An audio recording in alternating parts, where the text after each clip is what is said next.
আসসালামু আলাইকুম। নবম দশম শ্রেণীর বাংলাদেশের ইতিহাস ও বিশ্ব সভ্যতা দ্বিতীয় অধ্যায় বিশ্ব সভ্যতা। আজকে আমরা পড়ব মিশরীয় সভ্যতা। তো চলো দেরি না করে শুরু করা যাক।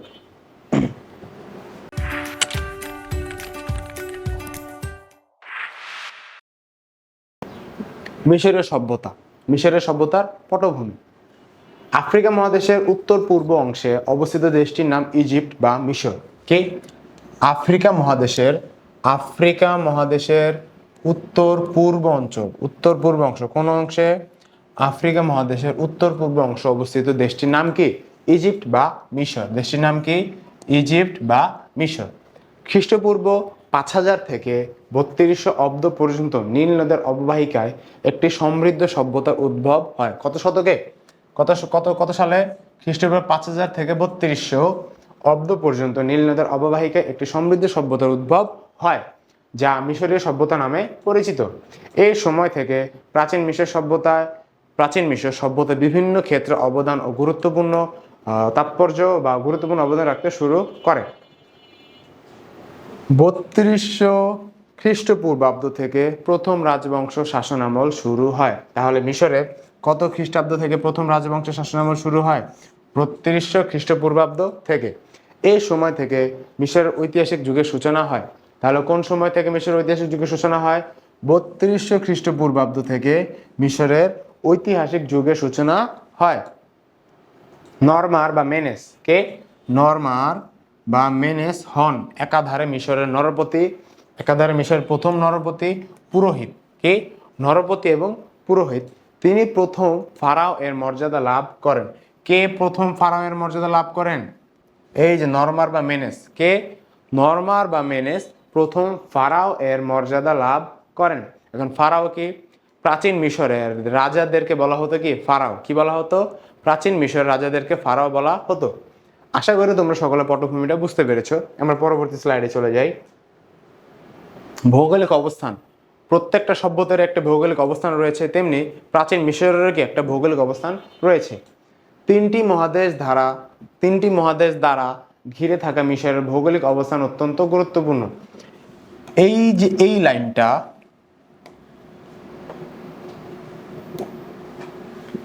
তিনটি মহাদেশ দ্বারা ঘিরে থাকা, কয়টি মহাদেশ? তিনটি মহাদেশ দ্বারা ঘিরে থাকা মিশর। তাহলে মিশর কয়টি মহাদেশ দ্বারা ঘিরে রয়েছে? তিনটি। মিশর কয়টি মহাদেশ দ্বারা ঘিরে রয়েছে? তিনটি। এটা ক নাম্বারে আসতে পারে বা এমসিকিউ আসতে পারে যে মিশর কয়টি মহাদেশ দ্বারা বেষ্টিত? তিনটি। দেশটি এশিয়া, আফ্রিকা, ইউরোপ মহাদেশ দ্বারা বেষ্টিত। দেশটি কোন কোন মহাদেশ? এশিয়া, আফ্রিকা ও ইউরোপ মহাদেশ দ্বারা পরিবেষ্টিত ভূমধ্য সাগরের উপকূলে অবস্থিত। কোন সাগরের? ভূমধ্য সাগরের উপকূলে অবস্থিত। মিশরের উত্তরে কোথায়? মিশরের উত্তরে ভূমধ্য সাগর, পূর্বে লোহিত সাগর, পশ্চিমে সাহারা মরুভূমি এবং দক্ষিণে সুদান ও আফ্রিকার অন্যান্য দেশ। এই লাইনটা আমাদের ইম্পর্টেন্ট, এই লাইনটা আমাদের মুখস্থ করতে হবে। কোন লাইনটা? এই লাইনটা। এবং এর মোট আয়তন প্রায় 4 লক্ষ বর্গ মাইল। এই লাইনটা আমরা সকলে মুখস্থ করব। এই লাইনটা আমরা সকলে মুখস্থ করব। বুঝতে পারছি আমরা? এই লাইনটা আমাদের জন্য গুরুত্বপূর্ণ। এই লাইনটা আমরা মুখস্থ করব। মিশরের উত্তরে ভূমধ্য সাগর, পূর্বে লোহিত সাগর, পশ্চিমে সাহারা মরুভূমি এবং দক্ষিণে সুদান ও আফ্রিকার বিভিন্ন দেশে কি মিশর দ্বারা পরিবেষ্টিত। এর মোট আয়তন প্রায় 4 লক্ষ বর্গ মাইল। মিশরের মোট আয়তন কত? 4 লক্ষ বর্গ মাইল। আচ্ছা, এখন আমরা পড়ি মিশরের সময়কাল। এই যে ভৌগোলিক অবস্থানটা, এই যে পুরাটা, ঠিক আছে, এই পুরোটা খ নাম্বারের জন্য ইম্পর্টেন্ট। কয় নাম্বারের জন্য? খ নাম্বারের জন্য। পরীক্ষার প্রশ্ন আসতে পারে যে মিশরের ভৌগোলিক অবস্থান ব্যাখ্যা করো। কি আসতে পারে? খ নাম্বারের জন্য 2 মার্ক, অর্থাৎ 2 মার্ক। মিশরের ভৌগোলিক অবস্থান ব্যাখ্যা করো, সেক্ষেত্রে কি এই প্রশ্নটা আসতে পারে। আচ্ছা, তারপর আমরা দেখি মিশরের সময়কাল। মিশরীয় সভ্যতা 2500 বছরের বেশি সময়ব্যাপী স্থায়ী হয়েছিল। প্রাচীন মিশরের নিরবিচ্ছিন্ন ও দীর্ঘ ইতিহাসের সূচনা হয় 5000 খ্রিস্টপূর্বাব্দে। মিশরীয় সভ্যতা গোড়াপত্তন হয় মেনেসের নেতৃত্বে। কার নেতৃত্বে? মিশরীয় সভ্যতার গোড়াপত্তন হয় মেনেসের নেতৃত্বে, যা প্রায় 3000 বছর ধরে স্বমহিমে উজ্জ্বল ছিল। কত বছর ধরে? প্রায় 3000 বছর ধরে স্বমহিমায় উজ্জ্বল ছিল। খ্রিস্টপূর্ব 10ম শতকে লিবিয়ার এক যোদ্ধা জাতি ফারাওদের সিংহাসন দখল করে নেয়। কত শতকে? খ্রিস্টপূর্ব 10ম শতকে লিবিয়ার এক যোদ্ধা জাতি কাদের সিংহাসন দখল করে নেয়? ফারাওদের সিংহাসন দখল করে নেয়। 670 থেকে 662 খ্রিস্টপূর্বাব্দে অ্যাসিরীয়রা মিশরের আধিপত্য বিস্তার করে। 525 খ্রিস্টাব্দে পারস্য মিশর দখল করে নিলে প্রাচীন মিশরের সভ্যতার সূর্য অস্তমিত হয়। এই লাইনটি ইম্পর্টেন্ট। মিশরের স্বাধীনতার সূর্য বা মিশরের সভ্যতার সূর্য অস্তমিত যায় কত সালে? 525 সালে। কত সালে? 525 খ্রিস্টপূর্বাব্দে। সালে না, খ্রিস্টপূর্বাব্দে। কাদের আক্রমণের দ্বারা? পারস্য। কাদের? পারস্য। আমরা বর্তমানে জানি কি? ইরান। অর্থাৎ ইরান যখন মিশর আক্রমণ করে, যখন মিশর দখল করে 525 খ্রিস্টপূর্বাব্দে, তখনই কি মিশরের যে স্বাধীনতা বা মিশরের যে সভ্যতা, যে অগ্রযাত্রা, যে সূর্য ছিল, সেটা কি হয়? অস্তমিত হয়। আশা করি আমরা মিশরের সময়কাল যেটা ছিল সেটা আমরা বুঝতে পেরেছি। তো পরবর্তী স্লাইডে আমরা চলে যাই। মিশরের রাষ্ট্র ও সমাজ কি? মিশরের রাষ্ট্র ও সমাজ ব্যবস্থা।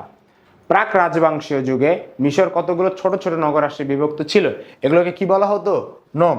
কি বলা হতো? নোম। প্রাক রাজবংশীয় যুগে মিশর কতগুলো ছোট ছোট নগর রাষ্ট্রে বিভক্ত ছিল, সেগুলোকে কি বলা হতো? নোম। এই লাইনটা আমরা মুখস্থ করব।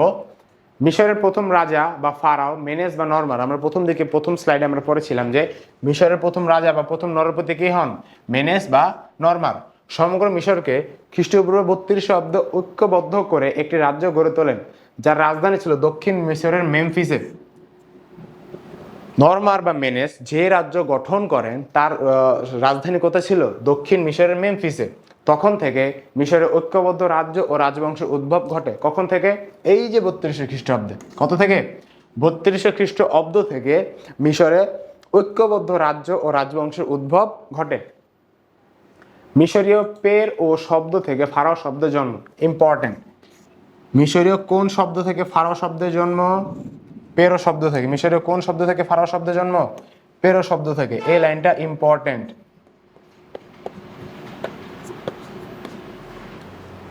ফারাও শব্দের জন্ম।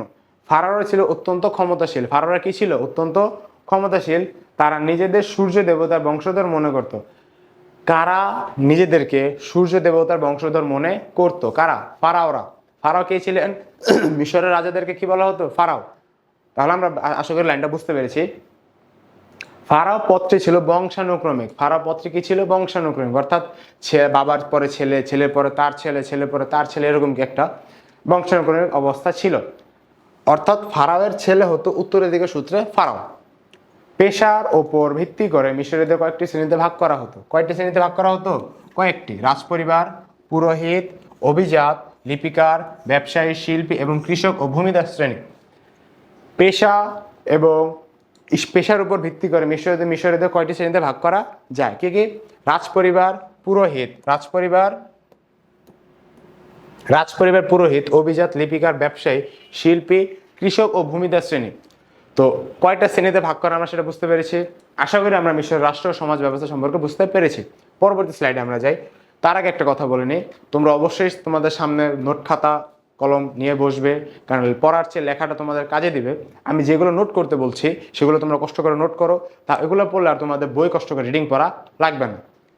আর যদি তোমাদের কোনো লাইন, কোনো টপিক, কোনো চ্যাপ্টার বুঝতে সমস্যা হয়, অবশ্যই আমাদের ভিডিও কমেন্টে জানাবে এবং আমরা তোমাদের চ্যাপ্টার সলভ করার বা সমস্যা সলভ করার জন্য পূর্ণাঙ্গ চেষ্টা করবো ইনশাআল্লাহ। পরবর্তী স্লাইডে চলে যাই আমরা। অর্থনৈতিক অবস্থা। মিশরের অর্থনৈতিক অবস্থা। মিশরের অর্থনীতি ছিল মূলত কৃষি নির্ভর। মিশরের অর্থনীতি কি ছিল? মূলত কৃষি নির্ভর। এর আগে আমি একটু আগে পড়েছি যে সিন্ধু সভ্যতা, আগের স্লাইডে বা আগের লেকচার আমরা পড়েছি, সিন্ধু সভ্যতা কি ছিল? পুরোটা কৃষি নির্ভর ছিল। তেমনি মিশরে ছিল পুরোটা কৃষি নির্ভর। উৎপাদিত ফসলের মধ্যে উল্লেখযোগ্য কি ছিল? গম, যব, তুলা, পেঁয়াজ, পিচ ফল। মিশরীয়দের উৎপাদিত পণ্য বা শস্যের মধ্যে কি কি অন্যতম ছিল? গম, যব, তুলা, পেঁয়াজ এবং পিচ ফল। ব্যবসা বাণিজ্যে মিশরে কি অগ্রগামী ছিল। মিশর উৎপাদিত গম, লিনেন কাপড় ও মাটির পাত্র ক্রিট দ্বীপ, ফিনিশিয়া, ফিলিস্তিন ও সিরিয়া রপ্তানি হতো। তাহলে মিশরে উৎপাদিত গম, লিনেন কাপড়, মাটির পাত্র কোথায় রপ্তানি হতো? এই যে ক্রিট দ্বীপ, ফিনিশিয়া, ফিলিস্তিন, সিরিয়ায়। কোথায় রপ্তানি হতো? এটা, এটা, এটা, এটা, এই 4টা দেশে রপ্তানি হতো। এই 4টা দেশে কি হতো? রপ্তানি হতো। বিভিন্ন দেশ থেকে মিশরীয়রা স্বর্ণ, রৌপ্য, হাতির দাঁত, কাঠ ইত্যাদি আমদানি করত। তাহলে তাদের কি করতে হতো, এক্সপোর্ট ইম্পোর্ট করা লাগতো। তারা এক্সপোর্ট করতো কি, তাদের বিভিন্ন লিনেন কাপড় ও মাটির পাত্র। এক্সপোর্ট মানে কি রপ্তানি করা, আর ইম্পোর্ট মানে কি আমদানি করা, মানে আমার নিজের দেশে কিনে আনা। তাহলে তারা কি আমদানি করতো, স্বর্ণ, রৌপ্য অর্থাৎ রূপা, হাতির দাঁত এবং কাঠ ইত্যাদি কি করতো, তারা আমদানি করতো। আশা করি তোমরা সকলে বুঝতে পেরেছো। নীল নদ, এই যে নীল নদ অর্থাৎ মিশর যদি আমাকে পড়তে হয়, নীল নদ জানতে হবে। নীল নদ, মিশর নীল নদের দান। যদি নীল নদ না থাকতো মিশরের কোনো অস্তিত্ব থাকতো না। মিশর পড়তে হলে আমাকে অবশ্যই নীল নদের ধারণা রাখতে হবে, এবং নীল নদকে ছাড়া আমি মিশরকে কল্পনা করতে পারবো না। মিশর নীল নদের উৎপত্তি আফ্রিকা লেক ভিক্টোরিয়া থেকে। খুবই ইম্পর্টেন্ট একটা কোশ্চেন, খুবই ইম্পর্টেন্ট একটা কোশ্চেন। মিশরের নীল নদের উৎপত্তি আফ্রিকা লেক ভিক্টোরিয়া থেকে। এইটা খুবই ইম্পর্টেন্ট।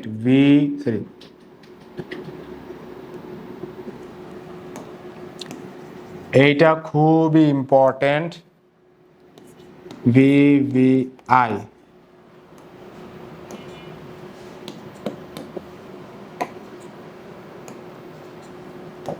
তাহলে মিশরের যে নীল নদের উৎপত্তি কোথায়, আফ্রিকার লেক ভিক্টোরিয়া থেকে। সেখান থেকে নদীটি নানা দেশ হয়ে মিশরের মধ্য দিয়ে ভূমধ্য সাগরে এসে পড়েছে। নানা দেশে কোথায় মিলিত হয়েছে, ভূমধ্য সাগরে। ইতিহাসের জনক হেরোডোটাস যথার্থই বলেছেন। ইতিহাসের জনক কে, আমরা ইতিহাসের প্রথম অধ্যায় লেকচার বা প্রথম অধ্যায় ভিডিওগুলোতে আমরা জানতে পেরেছি যে ইতিহাসের জনক কে, হেরোডোটাস। ইতিহাসের জনক কে, হেরোডোটাস। তিনি যথার্থই বলেছেন মিশর নীল নদের দান। এই লাইনটা খুব ইম্পর্টেন্ট। মিশর নীল নদের দান কথাটি কে বলেছেন, কথাটি বলেছেন হেরোডোটাস। মিশর নীল নদের দান কথাটি কে বলেছেন, হেরোডোটাস। নীল নদ না থাকলে মিশর মরুভূমিতে পরিণত হতো। কি বললাম, মিশর পড়তে হলে আমাকে নীল নদ জানতে হবে। নীল নদ ছাড়া মিশরের অস্তিত্ব ধারণা করা সম্ভব নয়। নীল নদ না থাকলে মিশর মরুভূমিতে পরিণত হতো। প্রাচীনকালে প্রতি বছর নীল নদে বন্যা হতো। সেই বন্যার ফলে যে পলিমাটি বয়ে আসতো, পলিমাটি আনতো, সেটা কি মিশরের মাটিগুলোকে উর্বর করতো, এবং সেখানে চাষাবাস করে মানুষজন কি তাদের জীবনযাপন করত। বন্যার পর পানি সরে গেলে দুই তীরে পলিমাটি জমে উর্বর হতো। জমে থাকা পলিমাটিতে জন্মাতো নানা ধরনের ফসল। আমরা কি জানি, বাংলাদেশে প্রতি বছর বন্যা হয়। যে এলাকায় বন্যা হয় সেই এলাকায় কি প্রচুর পরিমাণে উর্বর পলিমাটি আসে, এবং সেই মাটির দ্বারা কি আমরা চাষাবাদ করতে পারি। তেমনি নীল নদের কি একই অবস্থা ছিল। আশা করি নীল নদ সম্পর্কে আমরা বুঝতে পেরেছি। এবং আমরা আবার একটু রিকল করি যে কি কি ইম্পর্টেন্ট। লেক ভিক্টোরিয়া অর্থাৎ মিশরের নীল নদের যে উৎপত্তি সেটা খুবই ইম্পর্টেন্ট, প্লাস মিশর নীল নদের দান। এই কথাটা কে বলেছেন, যথার্থই বলেছেন। কে বলেছেন, কি বলেছেন, সেটা খুবই ইম্পর্টেন্ট। এটা আমাদেরকে মুখস্থ রাখতে হবে। ক নাম্বারের জন্য অবশ্যই এই লাইনটা, এই কথাটা আমরা মুখস্থ রাখবো। থাকে না কিছু ওপেন সিক্রেট, যে না এটা একটা ওপেন সিক্রেট জানি, কিন্তু তারপর এটা সিক্রেট। আমি জানি এটা খুব ইম্পর্টেন্ট, আমি এটা পড়বো, এমসিকিউতে আসুক, কোশ্চেনের ক নাম্বার আসুক, আমি এটা অ্যান্সার করতে পারবো ইনশাআল্লাহ। তো তার পরবর্তী স্লাইডে আমরা চলে যাই। সভ্যতায় মিশরীয়দের অবদান কি, সভ্যতায় মিশরীয় ব্যক্তিরা বা মিশরীয় বংশগুলো কি কি অবদান রেখেছে সেগুলো একটু দেখি। প্রাচীন সভ্যতায় মিশরীয়দের অবদান অস্বীকার করার উপায় নেই।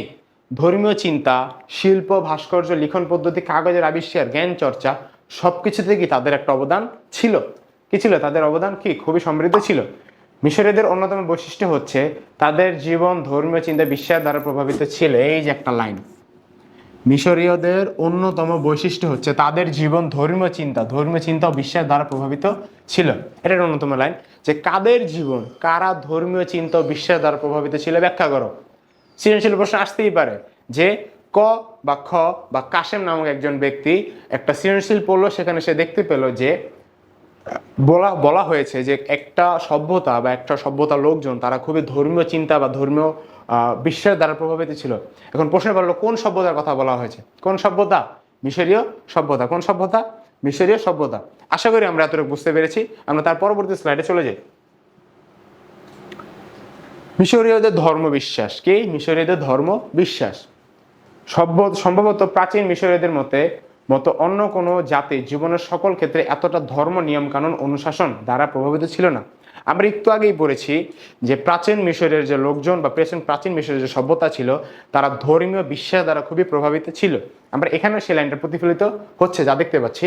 সে কারণে মানব সভ্যতার অনেক ধ্যান ধারণা, রীতিনীতি, আচার অনুষ্ঠানের জন্ম প্রাচীন মিশরে। তারা জড়বস্তু পূজা করত। মূর্তি পূজা করতো, আবার জীবজন্তুর পূজাও করতো। তারা কি কি পূজা করতো? জড়বস্তুর পূজা করতো, মূর্তি পূজা করতো এবং জীবজন্তুর পূজাও করতো। বিভিন্ন সময়ে তাদের ধর্ম বিশ্বাসের পরিবর্তন ঘটেছে, অর্থাৎ তারা যে একটা ধর্ম নিয়ে স্যাটিসফাইড বা একজন নিয়ে স্যাটিসফাইড ছিল তা না, তাদেরকে এক এক সময় তারা চেঞ্জ করতো, তারা পরিবর্তন করে তাদের বিশ্বাসেরও কি পরিবর্তন করতো। আচ্ছা, তারপর আমরা দেখি মিশরীয়দের ধারণা ছিল সূর্য দেবতা রে বা আমন রে। এটা খুবই খুবই ইম্পর্টেন্ট একটা লাইন। বলতো কোন কালারটা নেওয়া যায়? চলো আমরা টিয়া কালার নিয়ে লিখি একটু। মিশরীয়দের ধারণা ছিল সূর্য দেবতা কে? সূর্য দেবতা রে বা আমন রে। মিশরীয়দের প্রধান দেবতা কে ছিলেন? রে বা সূর্য দেবতা আমন রে। তোমরা যদি ইউসুফ জুলেখা একটা সিরিজ আছে ইউটিউবে পাওয়া যায়, যদি সেটা যদি তোমরা দেখে থাকো, সেটা খুবই ভালোভাবে বোঝানো হয়েছে মিশরের অবস্থা, মিশরের কালচার ইত্যাদি বোঝানো হয়েছে। সেখানে তারা রে আমনের পূজা করতো, হে আমন, তারা এভাবে তাকে উপাসনা করতো। তাহলে আমরা কি বুঝতে পারতেছি যে সূর্য দেবতা আমন রে সেটা কি ছিল? প্রধান ছিল। সে কি ছিল? প্রধান দেবতা কে ছিল? আমন রে, রে বা আমন রে। এবং প্রাকৃতিক শক্তি, শস্য ও নীল নদের দেবতা কে ছিল? ওসিরিস। কে ছিল? ওসিরিস। প্রাকৃতিক শস্য, নীল নদের দেবতা কে ছিল? ওসিরিস। তারা দুইজন, আমন রে এবং ওসিরিস, এই দুইজন মিলিতভাবে পুরো বিশ্বকে শাসন করতো, এটা তাদের কি ধারণা ছিল। কে? আমন রে এবং ওসিরিস, তারা দুজন একত্রে পুরো বিশ্বকে পরিচালনা করতো। এটা কাদের ধারণা ছিল? মিশরীয়দের। তবে তাদের জীবনের সূর্য দেবতার রের গুরুত্ব খুবই বেশি ছিল। কি ছিল? খুবই বেশি ছিল। জীবনে থাকে না, আমাদের জীবনে কাদের গুরুত্ব থাকে? হয় আমার বাবা, নয় মা, নয় আমার কোনো প্রিয় একজন মানুষ, কারো না কোনো একটা গুরুত্ব একটা থাকে, অবশ্যই থাকে। আমরা তাদের দ্বারা প্রভাবিত হই। তেমনি তারাও কি সূর্য দেবতা আমন রের দ্বারা প্রভাবিত হতো। তার পরবর্তী স্লাইডে আমরা যাই, আমরা পরবর্তী লাইনে যাই। মিশরীয়রা মনে করতো মৃত ব্যক্তি আবার একদিন বেঁচে উঠবে। এই তো খুবই গুরুত্বপূর্ণ একটা কথা। আমরা কি জানি মুসলমান হিসেবে যে না, মৃত্যুর পরবর্তী আমাদের আখিরাতে একটা জীবন আছে, সেখানে আমাদেরকে আবার জীবিত করা হবে, আমাদের বিচার কার্য করা হবে, ঠিক না? মিশরীয়দের কি এরকম একটা ধারণা ছিল, কিন্তু উল্টা। উল্টা বলতে একটু অন্যরকম। তারা মনে করতো যে মানুষ মারা যাওয়ার পর আবার জীবিত হবে। জীবিত হয়ে ধরো কোনো যদি রাজা মারা যেত, তারা বিশ্বাস করতো যে আমি পরবর্তীতে আবার জন্ম নেব এবং জন্ম নিয়ে আমি আবার রাজা হব। সেই জন্য তারা যাতে তাদের এই মৃত্যু হওয়ার পরে তাদের দেহটা যাতে নষ্ট না হয়, পচে গলে না যায়, সেই জন্য তারা দেহ সংরক্ষণের জন্য মমি পদ্ধতি আবিষ্কার করে। কোন পদ্ধতি? মমি। এই মমি পদ্ধতির মাধ্যমে তারা একটা মানুষকে সংরক্ষণ করতো। এবং আমরা তো সবাই চিনি পিরামিড, একদম এই যে তিন কোণা পিরামিড, সেই পিরামিডের ভিতরে কি এই মমিগুলো সংরক্ষণ করা হতো। তো আমরা একটু পড়ি। মিশরীয়রা মনে করতো মৃত ব্যক্তি আবার একদিন বেঁচে উঠবে, সে কারণে দেহকে তাজা রাখার জন্য তারা মমি ব্যবহার করতো বা মমি করে রাখতো। কি করে রাখতো? মমি করে রাখতো। এই চিন্তা থেকে মমিকে রক্ষার জন্য পিরামিড তৈরি করেছিল। তাহলে প্রশ্ন আসতে পারে, পিরামিড কাদের তৈরি? পিরামিড কেন তৈরি করা হয়েছিল? বুঝতে পারছো? খ নাম্বার প্রশ্ন আসতে পারে যে প্রাচীন মিশরীয়রা পিরামিড কেন তৈরি করেছিলেন? তখন আমরা এই পয়েন্টটা ব্যাখ্যা করব। কোন পয়েন্টটা? এই যে পয়েন্টটা যেটা আছে আমরা সেটা ব্যাখ্যা করব, যে প্রাচীন মিশরীয়রা কেন মমি তৈরি করেছিলেন বা কেন পিরামিড তৈরি করেছিলেন। তাদের বিশ্বাস ছিল মৃত্যুর পর তারা আবার জীবিত হবে, এই জন্য তারা দেহকে সংরক্ষণের জন্য মমি তৈরি করে, এবং সেই মমিকে সংরক্ষণের জন্য তারা কি তৈরি করে? পিরামিড তৈরি করে। আশা করি তোমরা সকলে বুঝতে পেরেছো। এই চিন্তা থেকে মমিকে রক্ষার জন্য তারা পিরামিড তৈরি করেছিল। ফারাওরা স্রষ্টার প্রতিনিধি হিসেবে দেশ শাসন করত। ফারাওরা কারা? ফারাওরা স্রষ্টার অর্থাৎ সৃষ্টিকর্তার প্রতিনিধি হিসেবে দেশ শাসন করত। তারা ছিল প্রধান পুরোহিত এবং অন্যান্য পুরোহিতদেরকে কি তারা নিয়োগ করতো। পুরোহিত মানে কি? যারা পূজা করে। ওম নমঃ শিবায় একটা কথা আছে না, যে হিন্দুরা পূজা করে বা ইসে যে ঘি ঢালে আগুনে, এমন কিছু একটা, তাদেরকে কি বলা হয়? পুরোহিত। এই পুরোহিতরে কি এই ফারাওরা কি ছিল? প্রধান পুরোহিত। এবং তারাই কি তাদের যে আন্ডারে থাকা যে অন্যান্য পুরোহিত যারা ছিল তাদেরকে কেউ কি করতো? অ্যাপয়েন্ট করতো বা নিয়োগ করতো। আশা করি তোমরা আমাদের যে মিশরীয়দের ধর্ম বিশ্বাসের যে একটা টপিক বা স্লাইড ছিল সেটা বুঝতে পেরেছো। তো চলো পরবর্তী স্লাইডে যাওয়া যাক। শিল্প। মিশরীয় সভ্যতার অন্যতম একটা অবদান বলো বা অন্যতম একটা আবিষ্কার বা যাই বলো, একটা বৈশিষ্ট্য হলো কি? শিল্প। মিশরীয়দের চিত্রকলা বৈচিত্র্যপূর্ণ ও ঐতিহাসিক দিক থেকে গুরুত্বপূর্ণ। মিশরীয়দের চিত্রকলা কি? বৈচিত্র্যপূর্ণ এবং ঐতিহাসিক দিক থেকে কি? গুরুত্বপূর্ণ। অন্যান্য দেশের মতো চিত্রশিল্প গড়ে উঠেছিল ধর্মীয় বিশ্বাস থেকে। তো এই দেশে যে চিত্রশিল্প গড়ে উঠেছিল, চিত্রশিল্পটা কোন বিশ্বাস থেকে গড়ে উঠেছিল? ধর্মীয় বিশ্বাস থেকে চিত্রশিল্প গড়ে উঠেছিল। তারা সমাধি আর মন্দিরের দেয়াল সাজের দিকে চিত্রশিল্পের সূচনা করে। তাহলে কারা চিত্রশিল্পের সূচনা করে? মিশরীয়রা। মিশরীয়রা কিভাবে চিত্রশিল্পের সূচনা করে? মন্দির এবং দেয়ালের গা সাজাতে গিয়ে, তারা সমাধি আর মন্দিরের দেয়াল সাজাতে গিয়ে চিত্রশিল্পের সূচনা করেন। তাদের প্রিয় রং ছিল কালো সাদা, সাদা কালো, ব্ল্যাক অ্যান্ড হোয়াইট। যেমন বর্তমানে সব জেন জি জেনারেশন বা জেন আলফা জেনারেশন, তাদের সবার পছন্দ কি? ব্ল্যাকই তারা অনেক কমফোর্টেবল, কিন্তু তাদের পছন্দ কি ছিল? সাদা এবং কালো। ছবি এঁকেছেন না, এটা না। সমাধি, পিরামিড, মন্দির, প্রাসাদ, প্রমোদ কানন, সাধারণ ঘরবাড়ির দেয়ালে মিশরীয় চিত্রশিল্পীরা অসাধারণ চিত্রশিল্পের প্রসার ঘটিয়েছেন বা ছবি এঁকেছেন। সেসব ছবির মধ্যে সমসাময়িক মিশরের, অর্থাৎ ওই সময় যে সকল ছবিগুলো লিখেছেন তারা সেগুলো দ্বারা প্রভাবিত ছিল, এবং সেই ছবির মাধ্যমে, সেই সকল ছবির মাধ্যমে তারা কি ওই সময়টাকে তুলে ধরেছেন। অর্থাৎ সেসব ছবির মধ্যে সমসাময়িক মিশরের রাজনৈতিক, ধর্মীয়, সামাজিক ও পারিবারিক জীবনের কাহিনী ফুটে উঠেছে। যেমন আমরা একটা কি জানি, যে আমাদের 24 সালে আমাদের যে ছাত্র আন্দোলন, জুলাই আন্দোলন হয়েছে, সেখানে যে যারা দেয়ালে গ্রাফিতি এঁকেছেন তারা কি আসলে কি প্রকাশ করতে চেয়েছেন? তারা কি নিজের পারিবারিক অবস্থা প্রকাশ করেছেন, নাকি দেশের বা রাষ্ট্রের যে সামাজিক বা বর্তমান অবস্থা সেটাকে তুলে ধরার চেষ্টা করেছেন? অবশ্যই সেটাকে তুলে ধরার চেষ্টা করেছেন। তেমনি তখনকার সময়েও যারা চিত্রশিল্পী ছিলেন তারা যখন চিত্র আঁকতেন, তারা সমসাময়িক যে বিষয়গুলো ছিল, রিসেন্ট টপিক যা ছিল, হট টপিক, সেগুলোকে তুলে ধরার চেষ্টা করেছেন। আচ্ছা, তারপর আমরা দেখে যাই, কারুশিল্পেও প্রাচীন মিশরীয় শিল্পীরা অসাধারণ দক্ষতা অর্জন করেছিলেন। কোন শিল্পে? কারুশিল্পে, কারুকাজের যে শিল্প সেটাতে। আসবাবপত্র, মৃৎপাত্র, সোনা, রূপা, মূল্যবান পাথর খচিত তৈজসপত্র, অলংকার, মমির মুখোশ, দৈনন্দিন ব্যবহার্য জিনিসপত্র, হাতির দাঁত এবং ধাতুর দ্রব্যাদি মিশরীয় কারুশিল্পের দক্ষতার প্রমাণ বহন করে। তো যদি প্রশ্ন আসে যে মিশরীয় কারুশিল্পের দক্ষতার প্রমাণ বহন করে, কি কি বহন করে? এই যে টপিক আমরা যা যা পড়লাম, সবগুলোই কি মিশরীয়দের কারুশিল্পে যে দক্ষতার প্রমাণ সেটা বহন করে। আমি আবার একটা কথা বলতে চাই স্যার, আপনাদের কাছে মনে হতে পারে যে এগুলো এত পড়া বা এত লেখা, আসলে এগুলো এত না।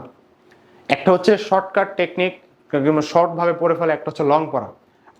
তোমরা যেহেতু আমাদের 9 বা 10-এর ব্যাচ, তোমরা যেহেতু এসএসসি ব্যাচ, আমাদের টার্গেট যেহেতু এসএসসি ব্যাচ না আপাতত, যেহেতু আমাদের স্টার্ট আপ, সেই ক্ষেত্রে আমরা জাস্ট চাচ্ছি যাতে তোমরা ডিটেলসে বলে থাকো, তোমরা ডিটেলসে পড়ো। ডিটেলসে পড়লে তোমাদের আর এক্সট্রাভাবে নতুন করে বই পড়া লাগবে না, কারণ অনেকে ইতিহাস বই রিডিং পড়তে অনেকে বোরিং লাগে। যাতে তোমাদের বোরিং না লাগে, সেই বোরিং কাজটা আমি তোমাদের স্যার করে দিচ্ছি, যাতে তোমরা সহজে বুঝতে পারো। এবং শর্ট আমি যেগুলো দাগে দিচ্ছি, জাস্ট তোমরা সেগুলো নোট করো, তোমাদের আর বই খুলে পড়া লাগবে না, তোমরা জাস্ট সিরিয়াল সলভ করতে পারো ইনশাআল্লাহ। তো আশা করি তোমরা বুঝতে পেরেছো। আমরা পরবর্তী স্লাইডে চলে যাই। ভাস্কর্য কি? ভাস্কর্য শিল্পে মিশরীয়দের অবদান খুবই বেশি ছিল। ভাস্কর্য শিল্পে মিশরীয়দের মতো প্রতিভার ছাপ আর কেউ রাখতে সক্ষম হয় না। অর্থাৎ তারা ভাস্কর্য শিল্প, অর্থাৎ মূর্তি টুর্তি বানাতে এতটাই পারদর্শী ছিল যে আর কেউ এতটা পারদর্শী হয়নি। ব্যাপকতা, বৈচিত্র্য এবং ধর্মীয় ভাব দ্বারা প্রভাবিত বিশাল আকারের পাথরের মূর্তিগুলো ভাস্কর্য শিল্পে তাদের শ্রেষ্ঠত্বের প্রমাণ বহন করে। তাদের কিসের প্রমাণ করে? শ্রেষ্ঠত্বের প্রমাণ বহন করে। কি? তাদের যে এই যে ব্যাপক যে স্থাপত্য ভাস্কর্য, যেগুলো কি শ্রেষ্ঠত্বের প্রমাণ বহন করে।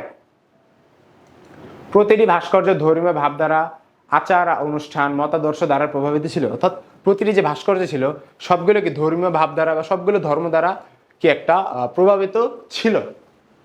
প্রতিটি শিল্প ছিল আসলে ধর্মীয় শিল্পকলা। প্রতিটি শিল্প কি ছিল? আসলে ধর্মীয় শিল্পকলা। অর্থাৎ তারা যে সকল শিল্পগুলো তৈরি করতো তাদের প্রত্যেকটাকে একটা ধর্মের ছাপ ছিল, যে না আমাদের ধর্ম এইটার আদলে বা এইটার সেক্টরে বা এইটার আন্ডারে আমরা কিছু একটা বানাই। ঠিক আছে? আচ্ছা, তারপর হচ্ছে সর্বশ্রেষ্ঠ।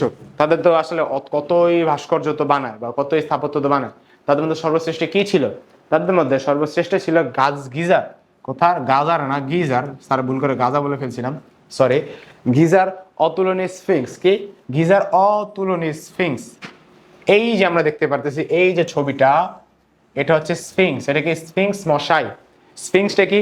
ধরো একটা সিংহ, পুরা তার হোল বডি, তার পুরো শরীর ছিল সিংহের মতো, কিন্তু মাথাটা ছিল মানুষের মতো। কি ছিল? মাথাটা ছিল মানুষের মতো। অর্থাৎ এখানে কি বোঝাচ্ছে? মানুষ কিন্তু সিংহের মতো শক্তিশালী, সিংহ কিন্তু মানুষ না, মানুষ কিন্তু সিংহের মতো শক্তিশালী। অর্থাৎ তাদের ফারাওরা বা তারা নিজেদেরকে বোঝাতে চাইতো তারা এতটাই শক্তিশালী ছিল। এই যে দেখতে পারতেছো, এই যে মাথাটা দেখো মানুষের মতো, আর পুরা বডি, এই যে পা, এগুলোকে অনেকটা সিংহের বা বিড়ালের মতো। বিড়াল তো না, সিংহই বোঝাতে হয়তো। স্ফিংস হচ্ছে এমন একটি মূর্তি যার দেহ সিংহের মতো কিন্তু মুখ মানুষের মতো। তোমাদের ক নাম্বার প্রশ্ন আসতে পারে, কি ক নাম্বারে প্রশ্ন আসতে পারে যে স্ফিংস কি, বা স্ফিংস দেখতে কেমন, বা স্ফিংস কাকে বলে, স্ফিংস কোন সভ্যতার নিদর্শন। ঠিক আছে, তোমরা এটা একটু নোট করে রাখো। তারপর হচ্ছে মিশরের সবচেয়ে বড় পিরামিড, মিশরের অন্যতম স্ফিংস তো আমরা কেউ অনেকে চিনতামও না বা অনেকে জানতামও না, কিন্তু পিরামিড এমন কোনো নাই, এমন কোনো ব্যক্তি নাই বা একটা প্রাপ্তবয়স্ক মানুষ নাই যে পিরামিড সম্পর্কে জানে না। পিরামিড খুবই বিখ্যাত একটা স্থাপত্যকর্ম মিশরীয়দের। এই যে আমরা দেখতে পাচ্ছি পিরামিড, এটা কি পিরামিড? এত সুন্দর ছবিটা আমার দাগাতে কষ্ট লাগতেছে। পিরামিড, এই যে পিরামিড। মিশরের সবচেয়ে বড় পিরামিড হচ্ছে ফারাও খুফুর পিরামিড। কি মিশরের সবচেয়ে বড় পিরামিড হচ্ছে ফারাও খুফুর পিরামিড। মন্দিরগুলোতে মিশরের ভাস্কর্য স্থাপত্যের অপূর্ব নিদর্শন প্রতিফলিত হয়েছে। এটা তো একটা পিরামিড ছিল, এখানে মমি সংগ্রহণ করা হতো, অথচ তাদের যে মন্দিরগুলো ছিল সেগুলোতে কি খুবই অপূর্ব নিদর্শন, স্থাপত্যের যে অপূর্ব নিদর্শন সেগুলো কি প্রতিফলিত হয়। অর্থাৎ এতই সুন্দরভাবে সাজানো যে এটা দেখতে খুবই সুন্দর লাগে, খুবই মনোরম, আহা খুবই সুন্দর। তো আমরা পরবর্তী স্লাইডে চলে যাই। এই তো মিশরীয়দের অন্যতম আরেকটা আবিষ্কার হচ্ছে লিখন পদ্ধতি আবিষ্কার। কি লিখন পদ্ধতি আবিষ্কার। বাইরে বৃষ্টি হচ্ছে, বৃষ্টির একদম ডাক, খুবই সুন্দর লাগতেছে। তো আমরা পরে ফিরে আসি। লিখন পদ্ধতি বা কাগজ আবিষ্কার। মিশরীয় সভ্যতার অন্যতম প্রধান আবিষ্কার হচ্ছে লিপি বা অক্ষর আবিষ্কার। খুব ইম্পর্টেন্ট একটা কোশ্চেন, খুবই ইম্পর্টেন্ট ক নাম্বারের জন্য, যে লিখন পদ্ধতি আবিষ্কার করে কে, কোন সভ্যতায় লিখন পদ্ধতি আবিষ্কৃত হয়, কোন সভ্যতায়, মিশরীয় সভ্যতা। কোন সভ্যতায়? মিশরীয় সভ্যতায়। 5000 বছর পূর্বে তারা সর্বপ্রথম, কত হাজার বছর পূর্বে? 5000 বছর পূর্বে তারা সর্বপ্রথম কয়টা আবিষ্কার করে, কয়টা বর্ণমালা আবিষ্কার করে? তারা সর্বপ্রথম 24টি ব্যঞ্জন বর্ণ আবিষ্কার করেন। কতটি? তারা সর্বপ্রথম 24টি ব্যঞ্জন বর্ণ আবিষ্কার করেন। ক্লিয়ার? 5000 বছর পূর্বে সর্বপ্রথম 24টি ব্যঞ্জন বর্ণের বর্ণমালা আবিষ্কার করে। প্রথম দিকে ছবি এঁকে তারা মনের ভাব প্রকাশ করত, অর্থাৎ ফার্স্টে তাদের কোনো বর্ণ বা অক্ষর ছিল না, তারা ছবি এঁকে মনের ভাব প্রকাশ করত। এই যে ছবি এঁকে মনের ভাব প্রকাশ করা, সেটাকে কি বলা হতো? সে পদ্ধতিকে হায়ারোগ্লিফিক। কি বলা হতো? হায়ারোগ্লিফিক। তারা ছবির মাধ্যমে বা চিত্রলিপির মাধ্যমে যে ভাষা বা ব্যবহার করতো সেটাকে কি বলা হতো? হায়ারোগ্লিফিক। আর হায়ারোগ্লিফিক শব্দের অর্থ কি? হায়ারোগ্লিফিক শব্দের অর্থ পবিত্র অক্ষর। হায়ারোগ্লিফিক শব্দের অর্থ কি? পবিত্র অক্ষর। আপনাদের ক নাম্বার অবশ্যই প্রশ্ন আসতে পারে যে হায়ারোগ্লিফিক শব্দের অর্থ কি? হায়ারোগ্লিফিক শব্দের অর্থ কি? পবিত্র অক্ষর। আমরা ক্যান্সেল করতে পারবো? স্যার যে যেটা পড়াচ্ছি আপনারা কি বুঝতে পারতেছেন? বুঝতে পারলে অবশ্যই কমেন্টে জানাবেন যে না স্যার আপনার ক্লাসটা এদিক দিয়ে করলে ভালো হয় বা এরকম আমরা বুঝতে পারতেছি। যদি না বুঝেন সেটা আমাদেরকে জানাবেন, আমরা আরো ইমপ্রুভ করার চেষ্টা করবো ইনশাআল্লাহ। তো এখানে যা বলতেছিলাম যে হায়ারোগ্লিফিক অর্থ পবিত্র অক্ষর, এটা ক নাম্বারের জন্য খুবই ইম্পর্টেন্ট। মিশরীয়রা নল খাগড়া জাতীয় গাছের কাণ্ড থেকে কাগজ বানাতে শেখে। কি কোন জাতীয় গাছের? নল খাগড়া। কোন জাতীয়?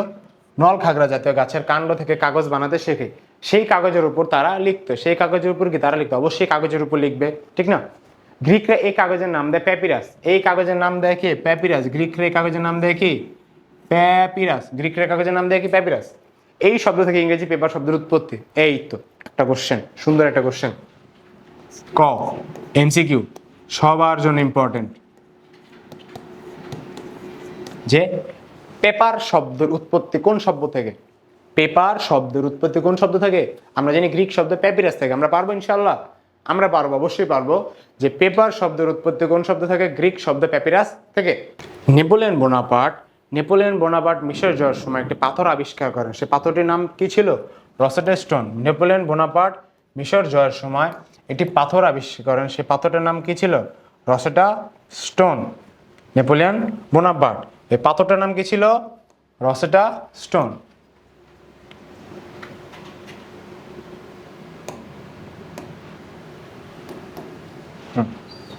এই পাথরে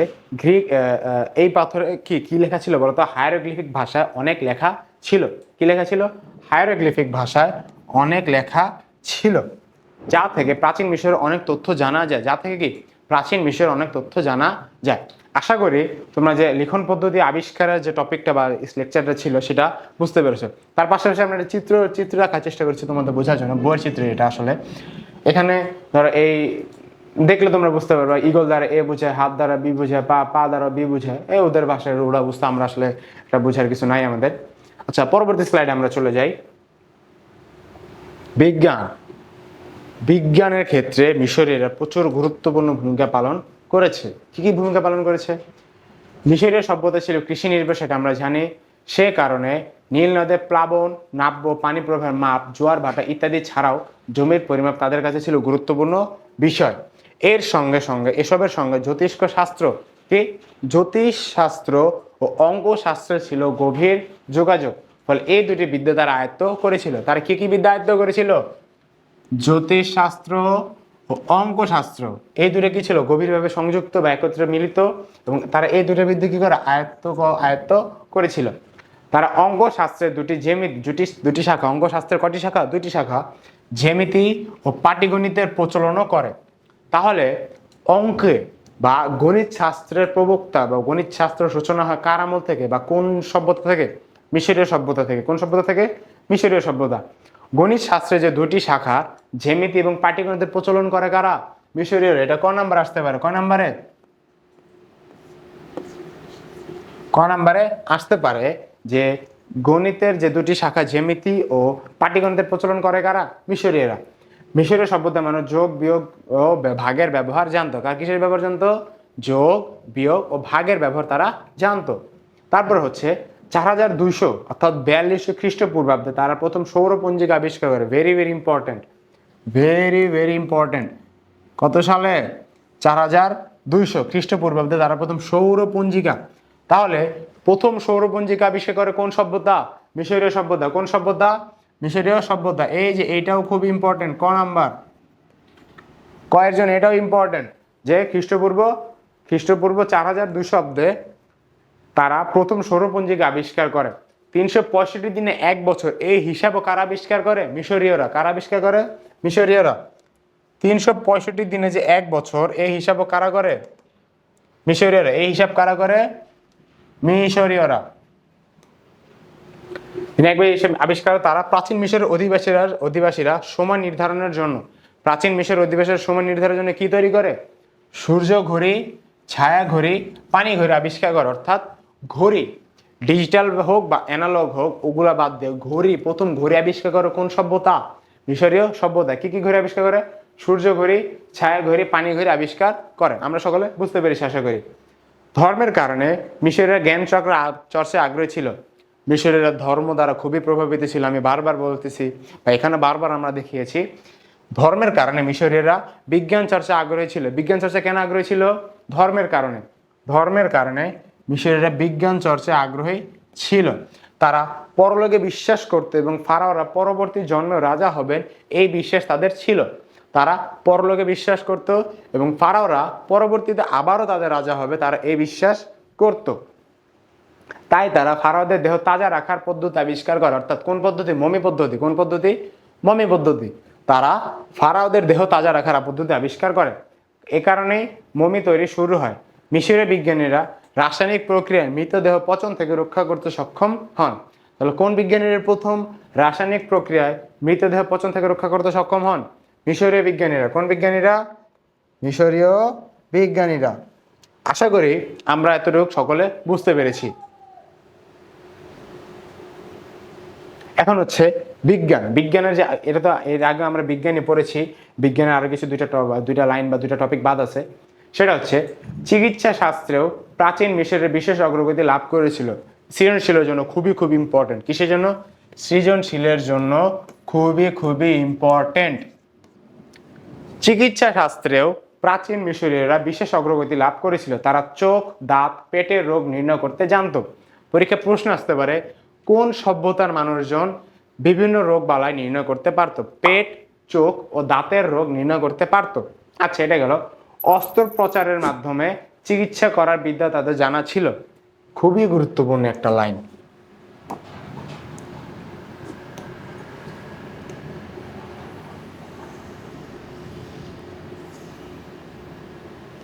অস্ত্রোপচারের মাধ্যমে। কিসের মাধ্যমে? অস্ত্রোপচার। অর্থাৎ যেমন কারো হাত ভেঙে গেলে নাট বা লোহার কিছু একটা দিয়ে হাড্ডি জোড়া দেয় না, এমন কিছু একটা, তারা এরকম চিকিৎসা বিদ্যাকে তারা আয়ত্ত করতে পেরেছিল। তারা হাড় জোড়া লাগানো, হৃৎপিণ্ডের গতি এবং নারী স্পন্দন নির্ণয় করতে পারত। বারবার বলতেছি, এটা খুবই ইম্পর্ট্যান্ট একটা কোশ্চেন, খুবই ইম্পর্ট্যান্ট একটা লাইন বা খুব ইম্পর্ট্যান্ট একটা টপিক। তারা হাড় জোড়া লাগানো এবং হৃৎপিণ্ডের গতি এবং নারীর স্পন্দন নির্ণয় করতে পারতো। যা বললাম, এই যে পুরো যে এতটুকু যেটা আছে সৃজনশীলের জন্য, সৃজনশীলের উদ্দীপকের জন্য খুবই ইম্পর্টেন্ট। তোমাদের প্রশ্নে বলতে পারে যে ক নামক ব্যক্তি এমন একটি সভ্যতা সম্পর্কে জানতে পারলো যারা কিনা ভাঙা হাত জোড়া লাগাতে পারতো, পেটের রোগ নির্ণয় করতে পারতো, কিংবা তারা অস্ত্রোপচারের মাধ্যমে চিকিৎসা করতে পারতো। তাহলে কোন সভ্যতাটা? মিশরীয় সভ্যতা। সেই সভ্যতার বিজ্ঞানের যে অবদান, সেই সভ্যতার বিজ্ঞান ক্ষেত্রে অবদান সেটা ব্যাখ্যা করতে বলতে পারে, সামাজিক অবদান ব্যাখ্যা করতে বলতে পারে, রাজনৈতিক বা অর্থনৈতিক অবদানকে ব্যাখ্যা করতে বলতে পারে। এটা খুবই ইজি, খুবই ইজি। আমরা যতটুকু পড়বো, আমরা যা পড়বো, আমরা নোট রাখার চেষ্টা করবো, তাহলে আমাদের আর বই পড়া লাগবে না, আমরা খুবই সহজে অ্যান্সার করতে পারবো ইনশাআল্লাহ। তারপরে দেখি, মিশরীয়রা দর্শন ও সাহিত্য চর্চা করতো। কিসে চর্চা করতো? দর্শন ও সাহিত্য চর্চা করতো। তাদের রচনা দুঃখ হতাশার কোনো প্রকাশ ছিল না। কাদের রচনায় কোনো দুঃখ হতাশার প্রকাশ ছিল না? মিশরীয়দের রচনায়। কাদের রচনায়? মিশরীয়দের রচনায়। খুব ইম্পর্টেন্ট। মিশরীয়দের রচনায় দুঃখ হতাশার কোনো প্রকাশ ছিল না। তারা আশাবাদী ছিল। তারা কি ছিল? আশাবাদী। তারা হোপফুল। তাদের হোপ ছিল যে না, খুবই ভালো কিছু হবে, কোনো খারাপ কিছু হবে না। তাদেরকে দুঃখ দুর্দশা কিছু ছিল না। তাদের লেখা সবসময় আনন্দের প্রকাশ দেখা গেছে। কাদের লেখায়? মিশরীয়দের লেখায় সব সময় আনন্দের প্রকাশ দেখা গিয়েছে। কাদের লেখায়? মিশরীয়দের লেখায় সবসময় আনন্দের প্রকাশ দেখা গিয়েছে। তো শিক্ষার্থী বন্ধুরা, আজকের ক্লাস ছিল এতটুকু পর্যন্তই। আইটিকি স্কুলকে কোর্স ফি দ্বারা সাপোর্ট করবে অনলাইন যে প্রাইভেট কেয়ার ব্যাচ, সেই ব্যাচে যুক্ত হতে পারবে শুধুমাত্র তারাই যারা নির্ধারিত কোর্স ফিটা দেবে। এবং লাইভ ক্লাসে তোমাদের SW দিব, CW দিব, তোমাদের কোশ্চেন সলভ করব, তোমাদের প্রবলেম সলভ করবো এবং এক্সাম দিব। কি দিব? এক্সাম নিব, যার ফলে তোমাদের যে প্রোগ্রেস সেটা আমরা নিশ্চিত করে ছাড়বো ইনশাআল্লাহ। তোমাদের আর এক্সট্রা কোনো টিউটর বা প্রাইভেট পড়া লাগবে না। তো আজকের ক্লাস এ পর্যন্তই। আমি তোমাদের সাথে ছিলাম ইনস্ট্রাক্টর মোহাম্মদ রফিকুল ইসলাম। আইটিকি স্কুলের পক্ষ থেকে সকলকে ধন্যবাদ। আসসালামু আলাইকুম।